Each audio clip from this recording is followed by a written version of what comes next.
ప్రజల పక్షాన మాట్లాడేది ప్రతిపక్షమేనన్నారు బొత్స సత్యనారాయణ. అలాంటి హోదా తమకు ఇవ్వకుండా గొంతు నొక్కాలని చూడటం సరికాదు అన్నారు వైసీపీ ఎమ్మెల్సీ బొత్స. ప్రతిపక్ష హోదా ప్రజలిస్తే వస్తుందని, ఎవరో ఇస్తే రాదని ఏపీ డిప్యూటీ సీఎం కౌంటర్ ఇచ్చారు. ఓట్ల సంఖ్యను ప్రకారం ప్రతిపక్ష హోదా కావాలి అంటే జగన్ జర్మనీ వెళ్ళాలి అన్నారు పవన్. ప్రతిపక్షం అంటే అది ప్రజల పక్షం, ప్రజల వాడిని వినిపించేది ప్రతిపక్షం, వచ్చిన ఇబ్బందులు చెప్పేది ప్రతిపక్షం, ప్రజలు పడుతున్న కష్టాలను తెలియ చెప్పేది ప్రతిబింబించేది ప్రతిపక్షం.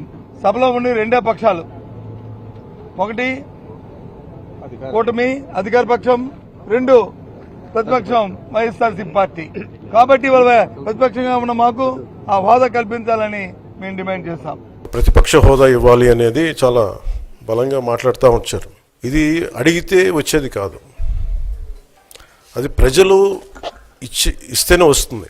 వైసీపీ నాయకులు వాళ్ళు చేస్తుంది ఏంటంటే మాకు ప్రతిపక్ష హోదా ఇస్తే తప్ప మేము అసెంబ్లీలో అడుగు పెట్టాం, లేదంటే ప్రసంగాలను అడ్డుకుంటాం అని. ఇది సరైన మెసేజ్ బయటికి వెళ్దాం లేదు. వాళ్ళు మంకు పట్టు పడితే they are free to go to Germany.